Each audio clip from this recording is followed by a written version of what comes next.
Hola, buenas tardes. Gracias por venir.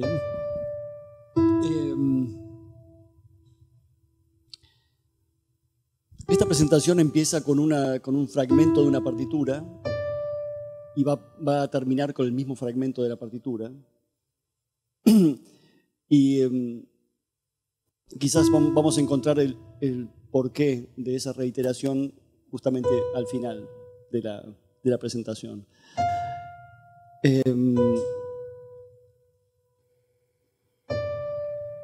Este es el fragmento. Es un fragmento de un preludio de Debussy que se llama La Catedral Sumergida. Es un preludio que escuché por primera vez hará 30 años, creo. Me gustó tanto que quise tocarlo. En esa época tocaba piano y fue algo muy, muy complicado. Realmente era muy complicado. Aparentemente es una pieza bastante simple, pero es muy complicada, finalmente. La cuestión es que hacia el final de la pieza está este fragmento, donde hay una instrucción de Debussy hacia el pianista que dice como un eco de la frase escuchada anteriormente. Ocurre que en la primera parte de este preludio se desarrolla un tema que Debussy hace que el ejecutante lo toque fortísimo. ¿Sí? Una indicación que es doble F, que quiere decir fortísimo. Pero al final, ese mismo tema se repite, pero aparece con la doble P, que es pianísimo. Entonces es como apenas, es un volumen muy, muy bajo, hay que tocarlo.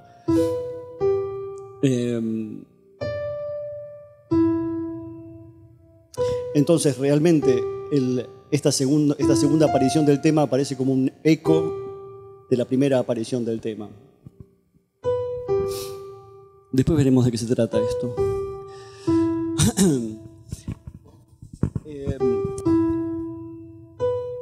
Mi relación con la música es una relación bastante conflictiva porque empecé a estudiar piano de la nada a los 15, 16 años,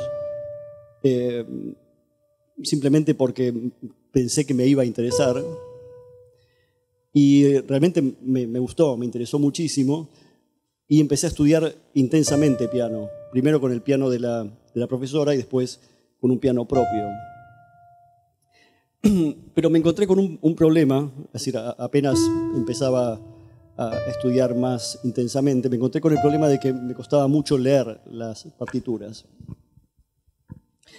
Y entonces, cuando empezaba a tocar una pieza y me trababa en un punto, tenía que empezar de nuevo porque si me concentraba en la página, me trababa y no podía seguir.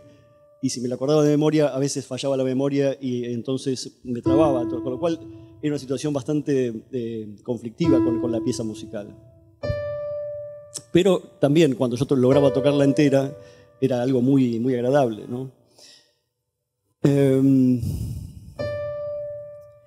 La cuestión es que mientras tenía el piano y estudiaba todos los días intensamente, no tenía problemas con esto. Es decir, aprendía las piezas de memoria y las tocaba día tras día y 3 horas por día, entonces no había problema. El problema fue cuando dejé de estar en una casa con piano. Entonces ahí empecé a olvidar las piezas y me encontré con que al tiempo ya no recordaba ninguna de las piezas y para colmo tenía imposibilidad de leer las partituras nuevamente, con lo cual todo eso que yo había experimentado en el pasado desapareció.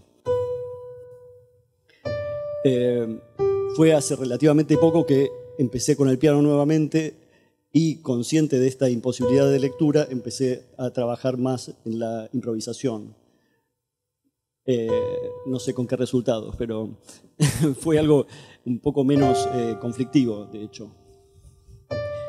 Digo todo esto porque ustedes van a ver aparecer un montón de imágenes y procedimientos muy relacionados con la música en estas imágenes. Y yo no quisiera decir que esta es digamos, la razón o la explicación para esa aparición de la música, pero sin duda mi formación musical o mi extraña formación musical tiene influencia en estas imágenes que van apareciendo. Esta es una instalación, una pequeña instalación del año 2003, en la que todas las notas de la partitura de una pieza de Erik Satie son reemplazadas por clavos. Entonces los clavos reemplazan a las notas, pero al pasar a través del papel y clavarse en la pared, al mismo tiempo están sosteniendo el papel. O sea que hay por un lado una referencia a la escritura musical, pero al mismo tiempo hay una relación física entre esas notas y el papel. Hay una relación de sostén de esos clavos y de ese papel. Es decir, si no estuvieran las notas, esos dos papeles caerían al piso.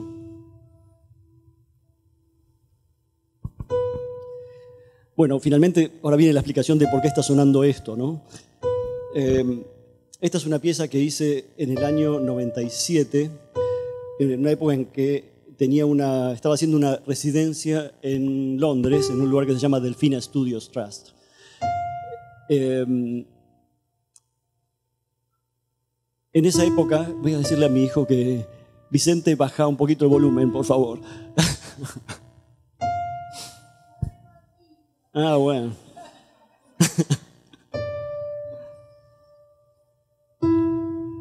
Él es punk, yo no.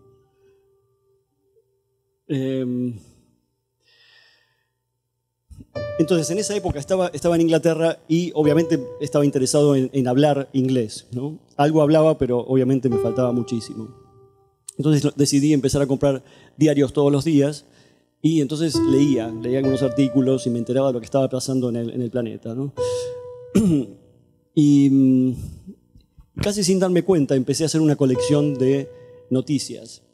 Y esa colección de noticias empezaba a tener un patrón específico. Eran noticias como esta, ¿no? Que son esas noticias que no tienen mucho sentido, es decir, que son noticias extrañas, bizarras, cuyos personajes son personajes absolutamente anónimos y que al día siguiente entran nuevamente en el anonimato, es decir, que aparecen un día y desaparecen al día siguiente, como si fueran fuegos de artificio, ¿no? Entonces, medio involuntariamente, esta colección de noticias se fue armando y paralelamente a esto, yo desde el comienzo de esta residencia tenía como el deseo de crear una partitura sin notas, en la cual las líneas del pentagrama fueran la música misma, es decir, que como si la música no necesitara de esas notas. Entonces tenía que darle algún sentido a esas líneas, es decir, simplemente no me parecía que fueran simplemente líneas. Algo tenía que pasarle a esas líneas para que esa música surgiera de esas mismas líneas. El primer ensayo fue con pelos, ¿no? Hice una partitura muy pequeña, con pelos, unos pelos un poco rubios, y me gustó la relación entre esa música inexistente y la escritura musical, pero me faltaba algo más. Entonces, un día uní estas dos imágenes, ¿no? Esa partitura vacía y esta colección de noticias, y entonces empecé casi involuntariamente, sin mucho plan, a recortar cada uno de los renglones de estos textos y a pegarlos en unas hojas muy grandes, ¿no? De 2,20 metros de altura por 1,50 m, siguiendo la lógica de los pentagramas. Entonces, cuando pegué la primera noticia, y llegué al final, me encontré con un problema, ¿no? Que era, ¿cómo hago para diferenciar una noticia de otra, ¿no? Si yo iba a seguir con la segunda. Entonces lo decidí de una manera muy básica. Es decir, dije, bueno, dejo un espacio. Dejo un espacio y empecé con la siguiente. Entonces completé la primera página, me alejé y en ese momento vi que el trabajo se había ido del proyecto que yo tenía. Yo tenía la intención de crear una partitura que no tuviera notas, pero inevitablemente esos pequeños espacios entre noticia y noticia se empezaron a configurar como si fueran notas. Entonces, para alguien que sabe de música, por acá hay algunos, tenemos la nota de arriba, que es un re, y después tenemos un sol, si estuviéramos en la clave de sol, ¿no? Entonces empecé a ver la página esa en su conjunto y empecé a pensar, bueno, quizás podría traducir esto a música, ya que tengo las notas, pero no tenía la duración de los sonidos. Entonces hice una equivalencia entre la duración de los sonidos y la distancia que separaban esos sonidos, y entonces pude hacer una composición que dura 5 minutos, es lo que ustedes están escuchando ahora, que es una composición muy, muy simple, muy plácida, pero con un ritmo muy complicado, es decir, un ritmo que no tiene regularidad, es decir, es un ritmo que depende absolutamente del azar. ¿Por qué? Porque estos puntos están distribuidos por la partitura de una manera absolutamente azarosa, es decir, es donde termina un texto y empieza el otro, ahí están esos puntos. Y aparte hay algo un poco extraño, que es esos puntos no son puntos dibujados, sino que son algo así como si fueran ausencias. Y entonces, volvamos a la imagen general. Este era el aspecto que presentaba esta pieza desde lejos. A medida que uno se iba acercando, empezaba a notar que esas líneas eran textos y después empezaba a ver esos pequeños puntos, ¿no? Y al mismo tiempo tenía estos auriculares en los cuales se escuchaba esta música. Entonces uno podía ir leyendo esta sucesión de imágenes terroríficas, de textos terroríficos, y escuchando esta música, lo cual era un contraste bastante violento. Lo llamé música incidental porque ustedes saben que la música incidental es la música de las películas, es decir, la música que acompaña la acción en las películas. Y entonces pensaba que estas noticias, que aparentemente no tienen mucha función,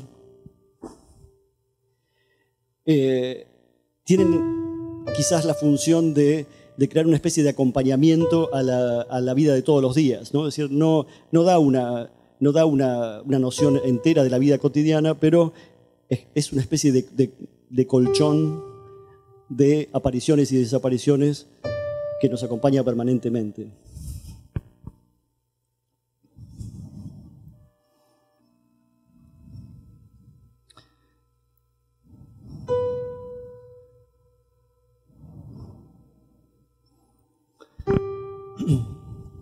Bueno.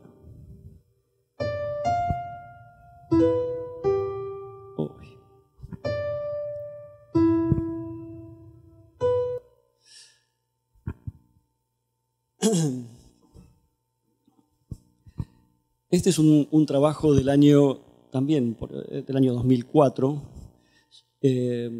como aquella partitura que ustedes vieron con los clavos.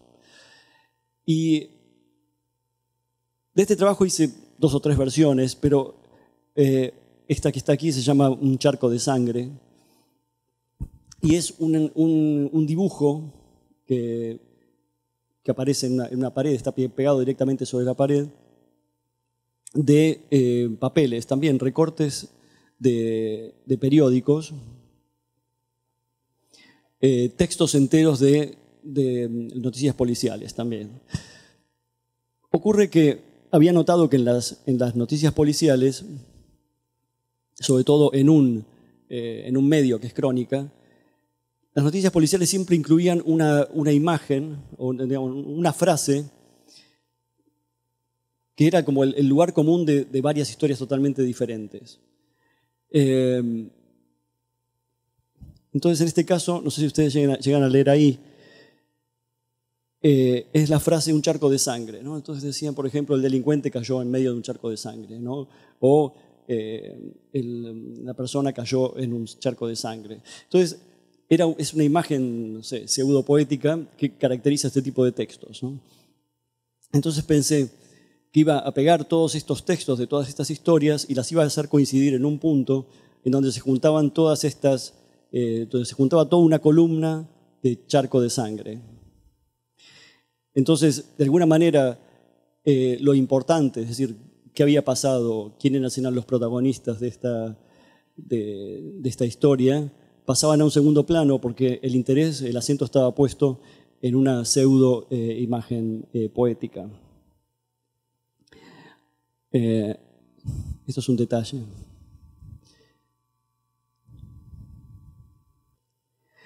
Lo que me interesaba de este trabajo es que si uno lo veía desde lejos, es un dibujo muy, muy leve, ¿no? Y hasta agradable, podría decir. Pero a medida que uno se iba acercando, empezaba a percibir que estos eran textos, y si bien no los podía leer, uno empezaba a percibir que eran textos. Pero después uno se acercaba más y empezaba a percibir el sentido del texto. Entonces uno pasaba de una situación agradable, ¿no? Porque el dibujo es realmente agradable, a una situación de horror, simplemente por el cambio en la relación entre el espectador y la pared.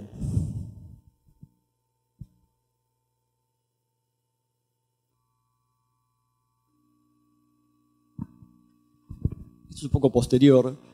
Se llama Guía de la Inmovilidad y esto me hace sentir un poco viejo, ¿no? Porque realmente la guía Filcar es algo que ya no se usa absolutamente más, ¿no? Ya está. Pero bueno, en esa época yo la usaba y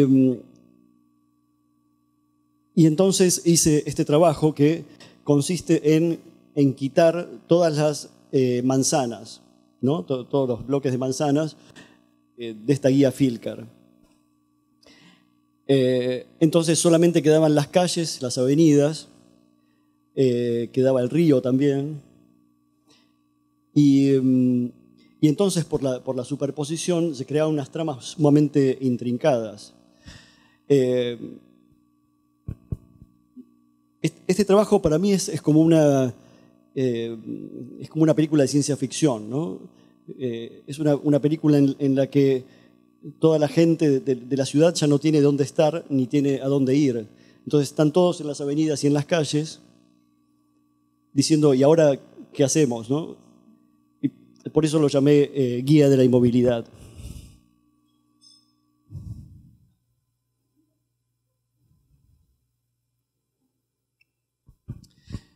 Este es un video que para mí fue muy importante porque fue la primera vez que participé en una bienal internacional importante como la de San Pablo.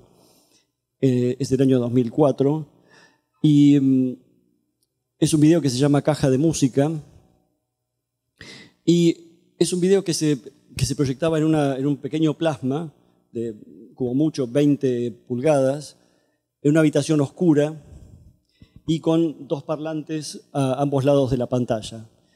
Creo que acá hay una imagen, es más o menos esta imagen. Uno entraba y se encontraba con este video en una situación de gran oscuridad. Vamos a verlo, es muy corto, dura 1 minuto, pero es un loop.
Ustedes vieron que el video empieza con la avenida vacía y termina con la avenida vacía.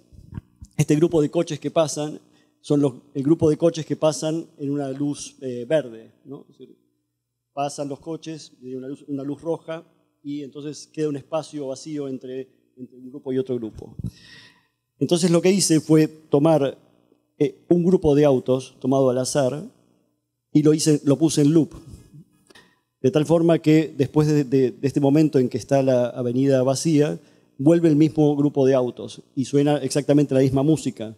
Y después vuelve a estar la avenida vacía y vuelve el mismo grupo de autos. Que me hace pensar mucho en el cilindro de las cajas musicales, ¿no? Esa que uno con una palanca va dando vuelta y el cilindro que tiene unas protuberancias de metal accionan unas lengüetas de metal. Ahora, lo que hice fue que cada auto al entrar en la imagen por el borde superior produce un sonido y la altura de ese sonido, es decir, si es grave o si es agudo, está determinado por si aparece más hacia la izquierda o más hacia la derecha. De hecho, estas 5 líneas podrían ser vistas como un pentagrama. De hecho, fue la manera de componer la pieza. La aparición de los autos, por el lugar donde aparecen los autos, determina su nota y el tiempo de cada nota depende justamente del ritmo de aparición de estos autos sobre el borde superior. Para mí este video es una especie de pesadilla, ¿no? Pero no una pesadilla para mí, es una pesadilla de estos automovilistas que están metidos dentro de un mecanismo y son absolutamente inconscientes de que están metidos dentro de un mecanismo.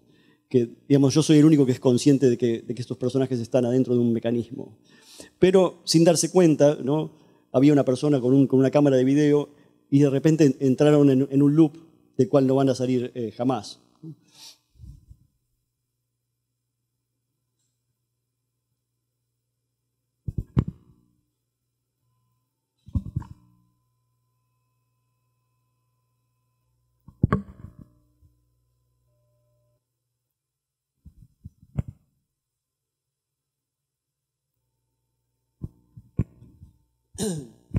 Esto es el año 2005 y creo que fue uno de los años más lindos para mí. Es decir, fue muy, muy intenso y sobre todo porque fui invitado a la Bienal de Venecia, primero a la exposición internacional y después al pabellón argentino. Esta obra se llama Still Song, que podría traducirse como canción quieta.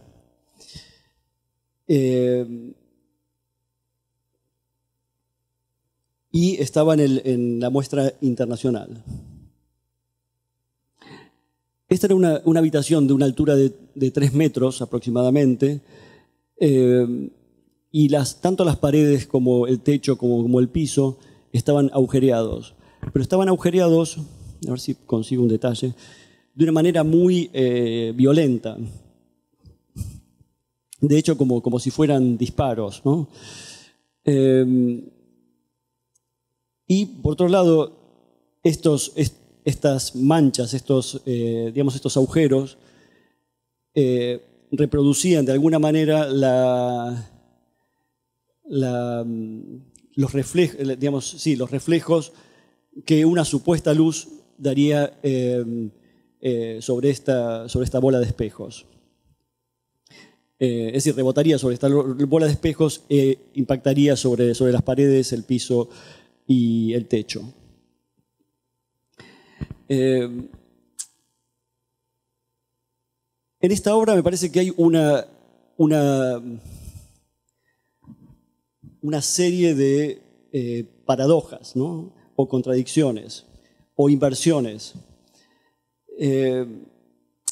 Supongamos o imaginemos una situación de una disco, una pieza donde está sonando la música y están las luces apagadas y vemos esas luces, esos reflejos luminosos en movimiento. Aquí tenemos todo lo contrario. Tenemos unas manchas negras en una habitación iluminada de manera regular y están obviamente fijos, ¿no? Son agujeros.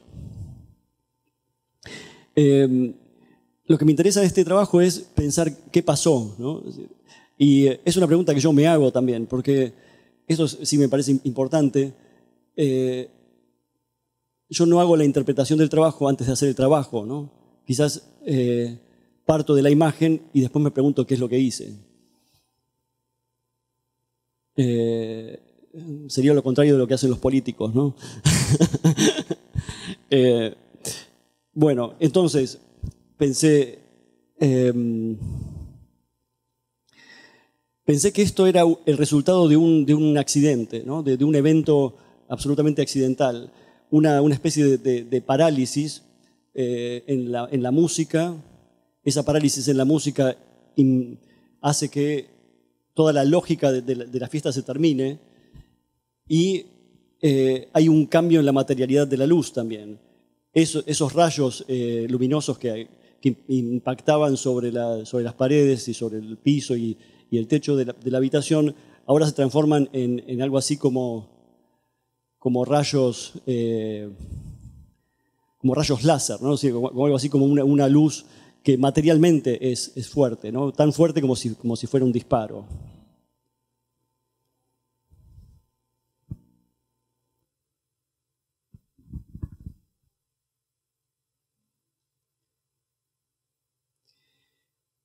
Paralelamente a esa muestra internacional,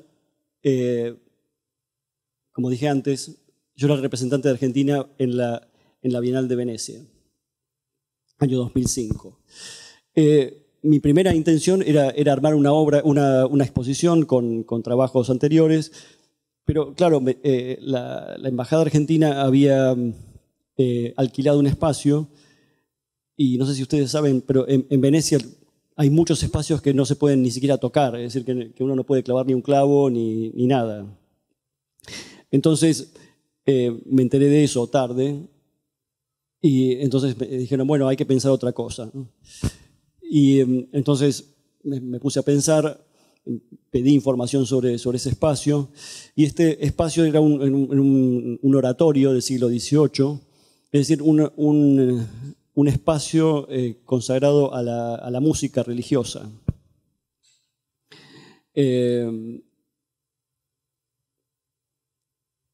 Empecé a ver imágenes de este edificio, ya convencido de que no iba a poder hacer esa muestra con un conjunto de trabajos míos, sino que tenía que pensar en algo específico para este lugar. Una de las primeras cosas que me atrajo fue ese mural que aparece en el techo, que es un mural que representa a la Asunción de la Virgen, creo que rodeada con angelitos que le arrojan flores, una cosa así es el título, con ese marco que es típico barroco, así, con curvas, contracurvas y ángulos. Y entonces empecé a pensar en esa forma y en esa representación. Y una de las primeras imágenes que apareció fue justamente esta especie de cama elástica del mismo tamaño que el mural y también con la misma forma que el mural. En un primer momento me reí porque me gustaba la relación, me divirtió la relación que había entre una cosa y otra. Y en ese momento pensé en llamar a un músico con el que trabajo desde aquella época, quizás antes, y hasta actualmente estamos trabajando juntos, que se llama Edgardo Rudnitsky, al cual yo había conocido en un taller de experimentación escénica de la Fundación Antorchas. Es un artista muy versátil y para mí es algo así como una especie de genio, ¿no? Porque es como que se adapta absolutamente a todas las propuestas que puedan surgir. Entonces le dije lo que había pensado hasta ese momento y le propuse que hiciéramos juntos esta representación. Entonces le planteé la existencia de este mural, la existencia de este objeto, y entonces pensé que quizás estaría bueno armar una composición para un acróbata saltando sobre esta cama elástica y un músico que dialogara con él. Entonces él inmediatamente, mirando el espacio, propuso la viola da gamba, que es un instrumento de la época en que fue construido el edificio. Entonces se empezó a armar algo así como un doble diálogo, ¿no? entre esta pintura, este mural y este objeto, y al mismo tiempo entre este músico que toca la viola da gamba y este acróbata que salta sobre esta cama elástica. Como si por un lado hubiera una ascensión, ¿no? Que es lo que pasa con los personajes del mural, parecen flotar en el aire, y por otro lado el acróbata está todo el tiempo tratando de vencer la gravedad y por lo tanto obviamente fracasa. Tengo un pequeño fragmento de la música, si quieren la escuchamos. Pues, digamos, está entero la pieza de 12 minutos, pero no la vamos a escuchar entera.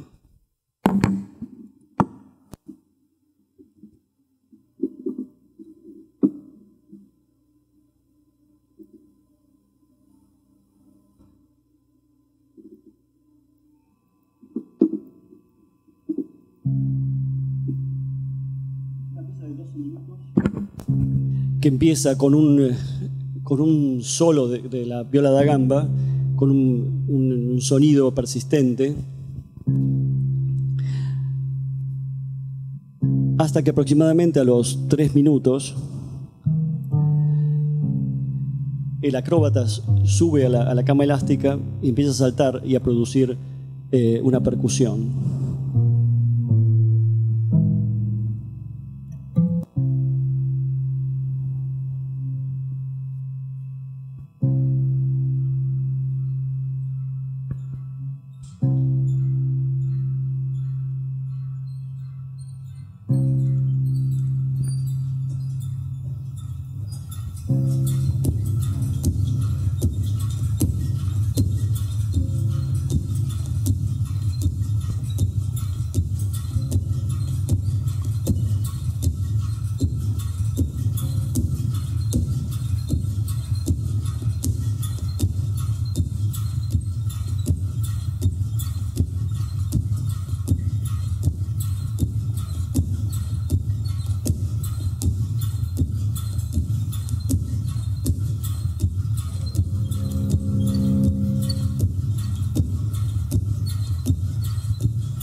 Perdón que no la puedo poner entera, pero sería demasiado largo.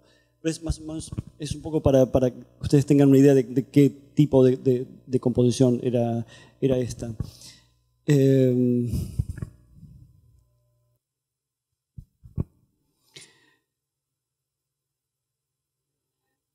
Como dije antes, me parece que esto es un juego de 2 o 3 contradicciones o es un diálogo entre situaciones opuestas.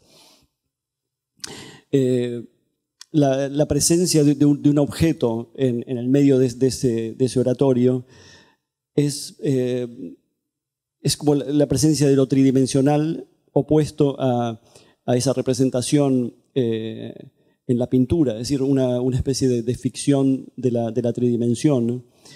Y no es solamente la ficción de la tridimensión, sino que es la situación, una reproducción de una situación en la cual no hay gravedad, es decir, donde todos los personajes flotan.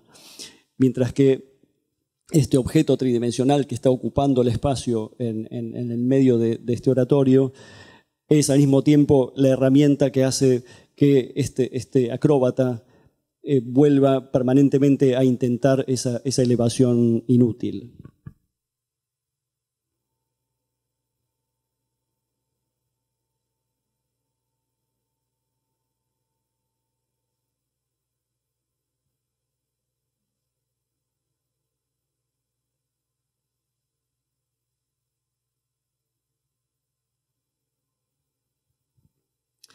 Esta es una pieza que se llama Cinco Notas.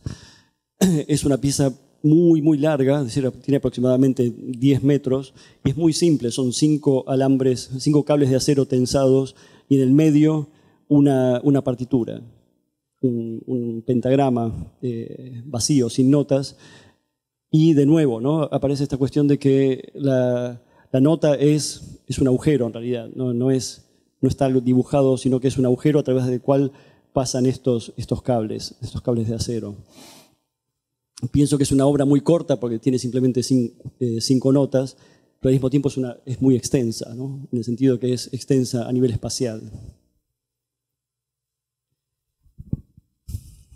Bueno, esta es otra obra que hicimos con Edgardo Rudnitsky. Es la segunda versión de una pieza que hicimos para la Universidad de Essex en el año 2006. Y esta es la segunda versión que hicimos para la Trienal de Yokohama, en Japón, en el año 2008. Es un poco complicado de explicarla, esta pieza, pero bueno, voy a tratar. Esto que ustedes ven es un templo, todo hecho de madera, sin ningún clavo. No sé si ustedes conocen algo de la arquitectura japonesa, pero está todo hecho con encastres, ¿no? De tal manera que este templo no fue construido en el lugar donde nosotros estábamos, que era un jardín en Yokohama, sino que este jardín era en realidad una propiedad de un coleccionista de edificios, que había traído edificios de todo Japón y los había instalado en ese parque. Entonces, en este templo ya no había, ¿cómo se dice?, situaciones sagradas, sino que era un templo vacío, simplemente para mostrar arquitectura. Bueno, la cuestión es que para esta pieza nos dieron este espacio y resultó ser ideal, realmente. Se llama Twilight, algo así como crepúsculo. Y desde el punto de vista de la instalación, son 2 cables tensados desde un ángulo hasta el ángulo opuesto de la sala. Y a lo largo de esos 2 cables corre una lámpara, cuelga una lámpara, que al comienzo de la instalación está en la parte superior y tiene toda la potencia, y debajo de ella hay una música que toca un violín chino. La evolución de la pieza es así. A medida que es una pieza que dura 20 minutos, a medida que va transcurriendo el tiempo, la lámpara va bajando por esos 2 cables. A medida que va bajando, va perdiendo intensidad, de tal forma que cuando llega al ángulo inferior, casi no tiene luz, y de hecho se apaga al final. Por otro lado, la música toca el violín chino y toca todas las notas, en el comienzo toca todas las notas del instrumento. Pero a medida que avanza la pieza, ella deja de tocar algunas notas. Y estas notas que ella no toca más aparecen como una reverberancia en el ángulo opuesto, es decir, donde la lámpara va a terminar su recorrido. De tal manera que si la pieza, si la performance empieza con una iluminación bastante clara, donde uno ve perfectamente a la música tocando, ve las características del espacio, es decir, todo se diferencia. A medida que va avanzando la pieza musical se torna cada vez más pobre. Hay una especie de murmullo general, que es todas las notas que ella no toca juntas. Y por otro lado, uno empieza a percibir cada vez menos detalles en este espacio. De tal forma que al final, en la penumbra absoluta, se escucha algo así como una especie de zumbido. También tengo el sonido de esta performance, que dura 20 minutos, pero vamos a hacer como antes. Voy a pasar un momento al principio, otro a la mitad y otro al final.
Es una pieza que realmente me encanta, nos encanta, ¿no? Es una pieza que siempre nos gustó hacer, que exige condiciones muy precisas, ¿no?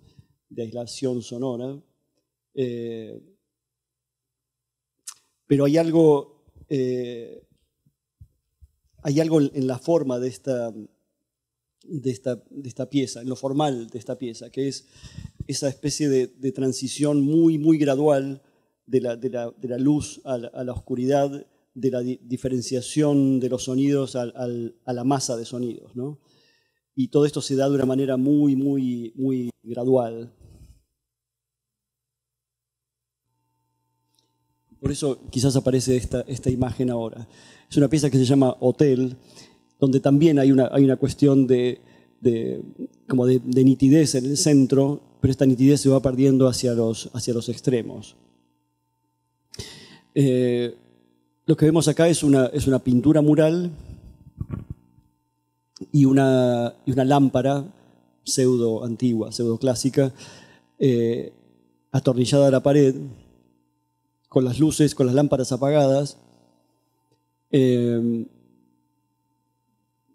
Y esto me hace pensar un poco en lo que hablábamos antes acerca de Stillsong, esa instalación con la bola de espejos, en que hay una inversión, ¿no? Si suponemos que esta lámpara está prendida en una habitación a oscuras, hay una zona en donde la textura de la pared se diferencia muy bien y después pasamos gradualmente hacia la oscuridad. Lo que está ocurriendo aquí es todo lo contrario, la luz está apagada y lo que hay es algo así como la activación de un fantasma, ¿no? Es decir, es un fantasma que se desarrolla alrededor de esta lámpara y va desapareciendo paulatinamente en el color blanco de la pared, en una pared que está iluminada de una manera absolutamente regular y pareja, como lo que ocurre en el Malva, por ejemplo, ¿no?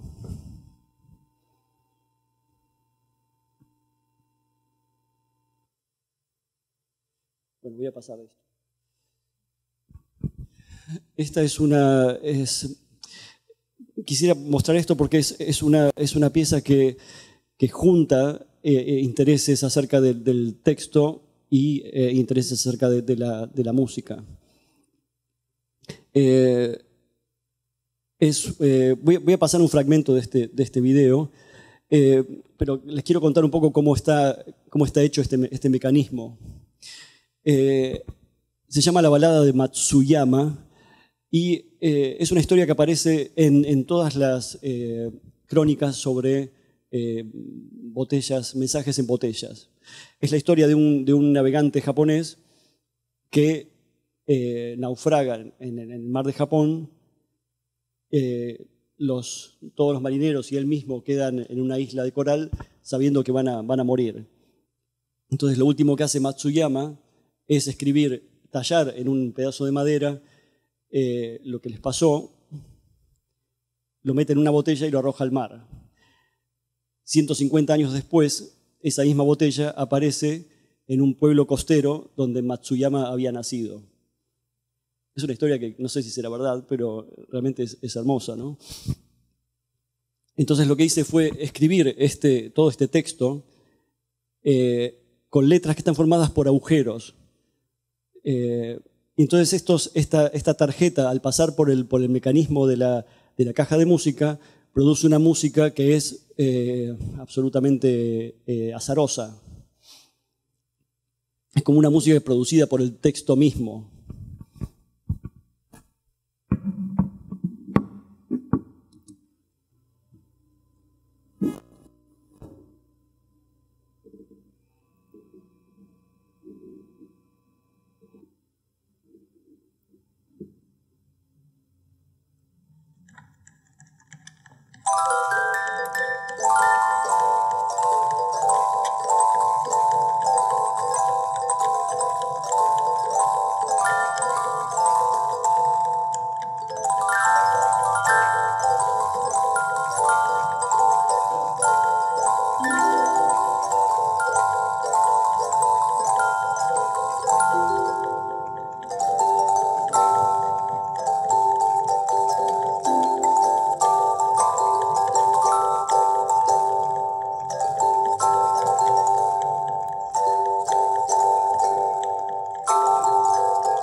En el medio de esta presentación van a ver que aparecen algunas acuarelas. No es algo casual, porque paralelamente a todas estas instalaciones o trabajos más complejos, yo suelo trabajar en dibujos, en acuarelas, es decir, en trabajos más sencillos y menos complicados de producción. Y para mí estas acuarelas o estos dibujos son la manera de crear imágenes, ¿no? Como decía antes, me da la posibilidad de crear imágenes sin tratar de interpretarlas permanentemente, ¿no? Es decir, el dibujo y la acuarela me permiten crear imágenes sin esa necesidad, ¿no? Y muchas veces algunas obras más complejas surgen precisamente de estas pequeñas imágenes.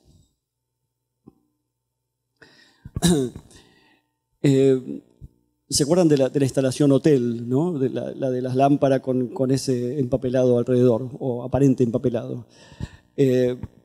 A veces pienso que esa instalación es como la aparición de un fantasma, ¿no? Es decir, algo que aparece de repente en un lugar que no le corresponde, en un momento que no le corresponde. Y esta pieza que se llama ventilador, se llamó fan en inglés, lo mostré en Inglaterra, en Nueva York por primera vez, tiene algo de eso. Es decir, es un ventilador que pareciera como que aparece en un lugar que no le corresponde, ¿no? Está como demasiado apretado y entonces esa incomodidad se pone de manifiesto en esas marcas que supuestamente el ventilador crea en las paredes laterales.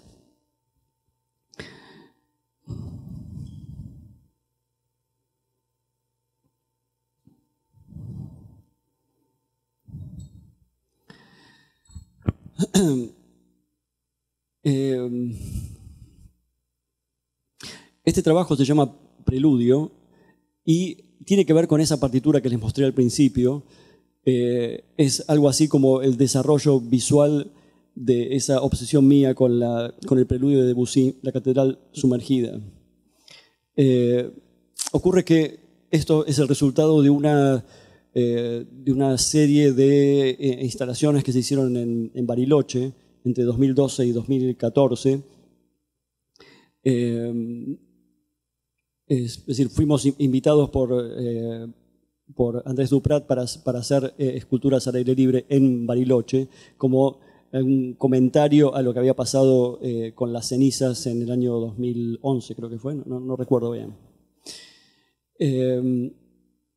La cuestión es que me llamó mucho la atención la catedral. De hecho, saqué muchas fotos de la catedral y cuando volví a Buenos Aires empecé a hacer dibujos pensando en que quería de alguna manera reproducir una parte de esa catedral, sobre todo la parte superior, como si estuviera emergiendo del lago. De hecho, la catedral está muy cerca del lago, o sea que la distancia que habría entre la instalación que hice y la catedral era algo así como 150 metros. Hay que tener en cuenta que la catedral es el edificio más alto de Bariloche, claro que está más al nivel del lago, pero entonces pensaba que si está apareciendo muy cerca de la catedral original, está apareciendo la parte superior de la catedral, uno podría llegar a pensar que hay una especie de ciudad subterránea que está emergiendo y que lo primero que emerge es justamente su edificio más alto. Ahí aparece la ubicación de la catedral y la ubicación del preludio, es aproximadamente 150 metros. Y aquí están ambas.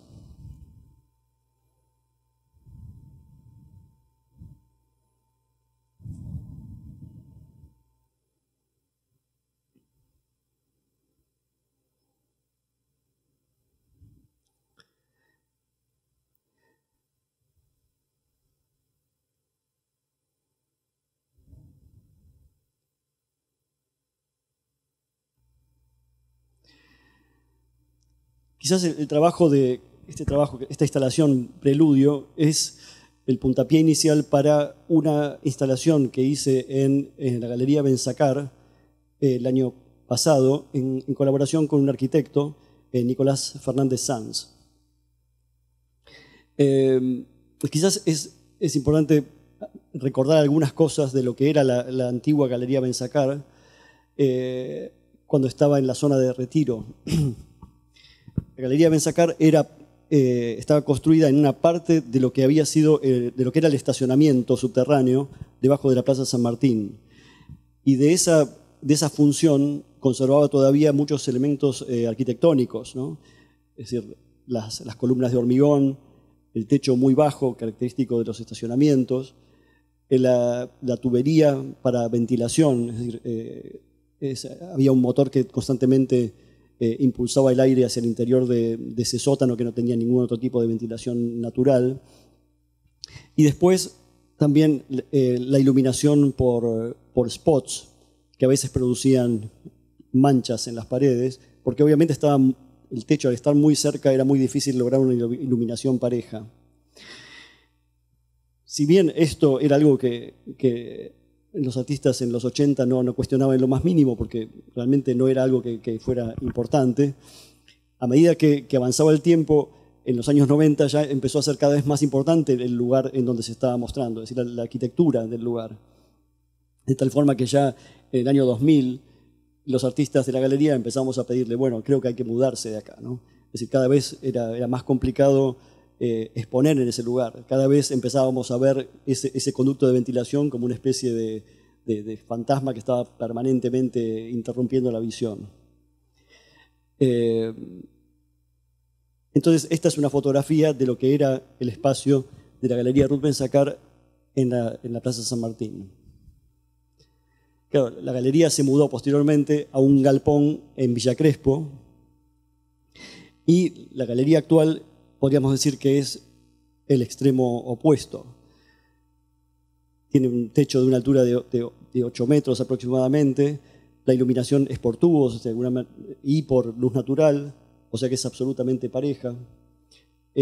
No hay interrupción de la visión por ningún conducto de ventilación, aunque ahí al costado hay uno, o columnas, es decir, está todo el espacio abierto y digamos, está en las antípodas de lo que era el espacio anterior.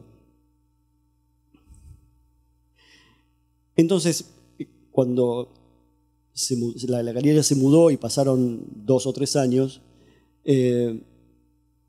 empecé a pensar, es realmente un espacio hermoso para mostrar, pero es dificilísimo, ¿no? Es decir, hay que pensar muy bien lo que uno pone en ese espacio.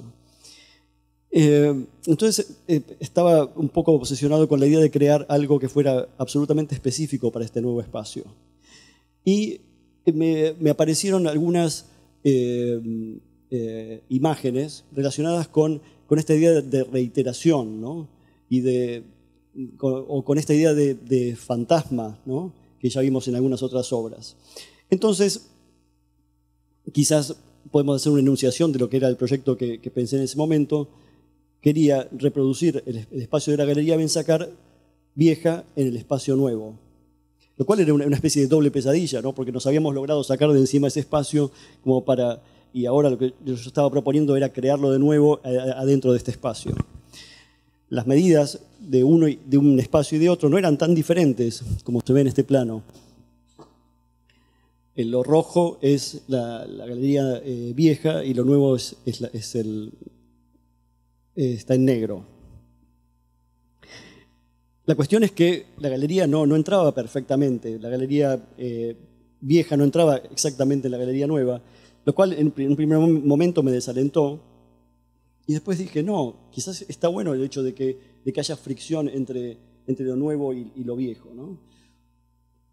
Entonces fue en ese momento que llamé al arquitecto, Nicolás Fernández Sanz, y le dije, hagamos esto. Y la elección del arquitecto no es casual. De hecho, él es el que hizo la galería nueva de Ruth Ben-Zacar.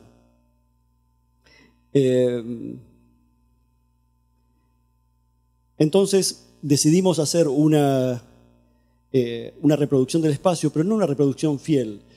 Era la reproducción del espacio, pero como si fuera una maqueta uno en uno, instalada adentro de la nueva galería.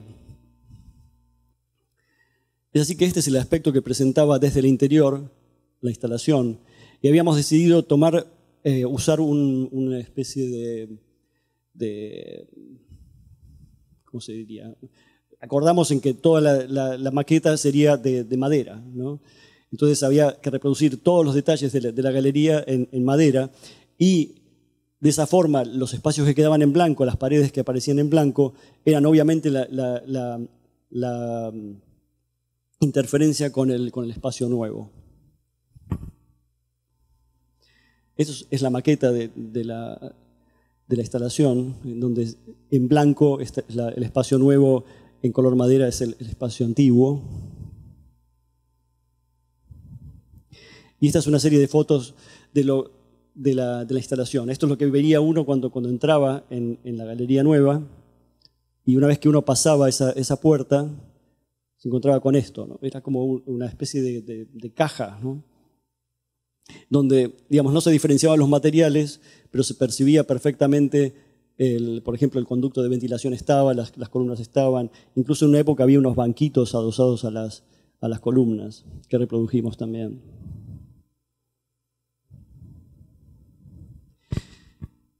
Uno de los puntos más importantes de la instalación era la iluminación, es decir, cómo iluminaríamos esto si obviamente no podíamos introducir ningún tipo de artefacto, porque eso rompería el código que estábamos usando hasta ese momento, ¿no? Es decir, todo lo que pertenecía a la galería era madera. Entonces pensamos que la mejor manera era hacer agujeros. Ustedes ven que esta cuestión de los vacíos aparece en varias ocasiones en toda esta charla, ¿no?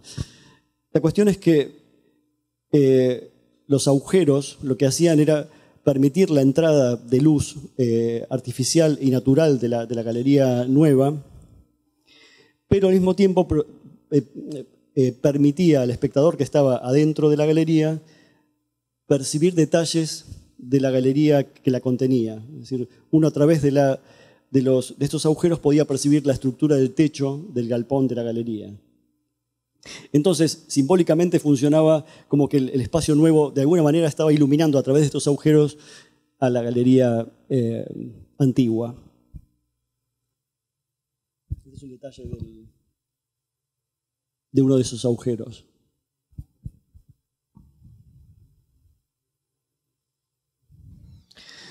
Bueno, y acá volvemos de nuevo a esa partitura, y quizás ahora tiene un poco más de sentido, ¿no? Es decir, así como lo que ocurre con esta instrucción, ¿no? Que es que hay un tema que se toca de nuevo, pero se toca como si fuera un eco de la frase anterior. Es extraño, ¿no? Pero este detalle de la partitura, a pesar de haberla tocado durante 30 años, no le había dado mucha bolilla, es decir, nunca la había relacionado con algo más allá de la manera en que había que tocar la pieza. Y de repente, después de 30 años, en el momento en que estaba trabajando en esa pieza para Bariloche, leí ese detalle y dije, qué interesante, ¿no? Porque todo se refería como a ecos, ¿no? A ecos, a reiteraciones, a transparencias. Y me pareció que de alguna manera esta instrucción se transformaba en algo así como un statement de mi trabajo, ¿no? Como una especie de instrucción para mí, para mi trabajo y para el espectador también. Bueno, ahí terminamos.